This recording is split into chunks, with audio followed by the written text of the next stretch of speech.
Iran Israel സംഘർഷത്തിൽ ഇപ്പോൾ വരുന്ന സുപ്രധാനമായിട്ടുള്ള ഒരു വാർത്ത ഖമനേയിയുടെ കുടുംബത്തെ ഇറാനിൽ നിന്ന് കടത്തി എന്നുള്ളതാണ്. ഇസ്രായേലിൻ്റെ ഭീകരമായിട്ടുള്ള ആക്രമണം ഭയന്ന് ഖമനേയി തൻ്റെ കുടുംബത്തെ അടക്കം ഇപ്പോൾ അവിടെ നിന്നും ഇറാനിൽ നിന്നും കടത്തിയിരിക്കുന്നു എന്നാണ് ഇപ്പോൾ റിപ്പോർട്ടുകൾ സൂചിപ്പിക്കുന്നത്. പ്രധാനമായും ടൈംസ് ഓഫ് ഇസ്രായേൽ അടക്കമുള്ള മാധ്യമങ്ങളാണ് ഇത് റിപ്പോർട്ട് ചെയ്യുന്നത്.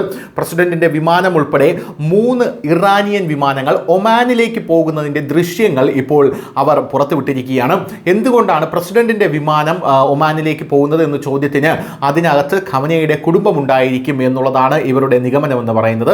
പ്രധാനപ്പെട്ട ഒരു കാര്യം, ഓപ്പറേഷൻ സിന്ദൂർ നടത്തുമ്പോൾ നമുക്കറിയാം ഇന്ത്യ മസൂദ് അസറിൻ്റെ കുടുംബത്തെ അടക്കം ഉന്മൂലനം ചെയ്യുന്ന ഒരു കാഴ്ച നമുക്ക് കാണാൻ സാധിച്ചു. സമാനമായ രീതിയിൽ ഇസ്രായേൽ ഖമനേയിയെ മാത്രമല്ല ഖമനേയിയുടെ വംശപരമ്പരയെ തന്നെ ഉന്മൂലനം ചെയ്തേക്കുമെന്നുള്ള ഭയം ഖമനേയിക്കുള്ളിലുണ്ട്. അതുകൊണ്ട് തന്നെ ഖമനേയിയുടെ കുടുംബത്തെ ഇപ്പോൾ അവിടെ നിന്നും നീക്കി എന്ന് തന്നെയാണ് വാർത്തകൾ സൂചിപ്പിക്കുന്നത്. ഔദ്യോഗിക അഭിപ്രായം ഒന്നും തന്നെ ഇപ്പോൾ ഖമനേയി ഇതിൽ പറഞ്ഞിട്ടില്ല.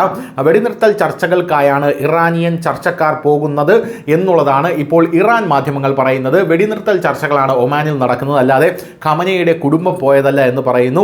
എന്തായാലും ഇസ്രായേൽ ആക്രമണങ്ങൾ മൂലം തടസ്സപ്പെടുത്തുന്നതുവരെ അമേരിക്കയും ഇറാനും തമ്മിലുള്ള ആണവ പദ്ധതി സംബന്ധിച്ച ചർച്ചകൾക്ക് ഒമാൻ മധ്യസ്ഥത വഹിച്ചിരുന്നു എന്ന് നമുക്കെല്ലാം അറിയാം. എന്നാൽ ഇനി യാതൊരുവിധ മധ്യസ്ഥതയും ഇല്ല, ഇനി യുദ്ധം തന്നെയാണെന്ന് ഡൊണാൾഡ് ട്രംപും ഖമനേയിയും പരസ്പരം അങ്ങോട്ടും ഇങ്ങോട്ടും പ്രഖ്യാപിക്കുന്ന കാഴ്ച നമ്മൾ കണ്ടതാണ്. ഈ കാഴ്ചക്കിടയിലാണ് ഇപ്പോൾ ഈ വിമാനം അങ്ങോട്ടേക്ക് പോയിരിക്കുന്നത്. അപ്പോൾ മധ്യസ്ഥത വഹിക്കാനുള്ള എന്ത് ചർച്ചയ്ക്കാണ് അവിടെ പോയിരിക്കുന്നത്? കാരണം മധ്യസ്ഥതയൊന്നുമില്ല, ഇനി യുദ്ധമാണെന്ന് ഇരുകൂട്ടനും പറഞ്ഞൊരു സാഹചര്യം ഉണ്ടല്ലോ എന്നും വിശകലന വിദഗ്ധർ ഇതിനെ വിലയിരുത്തുന്നുണ്ട്. എന്തായാലും ഈ വിമാനത്തിൽ ഖമനേയിയുടെ കുടുംബം മാത്രമല്ല, ഒമാനിലേക്ക് പോയ ഈ വിമാനത്തിൽ ടോപ്പ് റെജീം ഒഫീഷ്യൽസും ഉണ്ട് എന്നാണ് ഇപ്പോൾ അറിയാൻ സാധിക്കുന്നത്.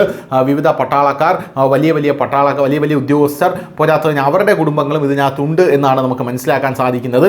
എന്തായാലും ഭയന്ന് വിറച്ച് ഇറാനിൽ നിന്ന് ഖമനേയി ഒളിച്ചോടി എന്നാണ് ഇപ്പോൾ അന്താരാഷ്ട്ര മാധ്യമങ്ങൾ സൂചിപ്പിക്കുന്നത്. News desk, news India Malayalam.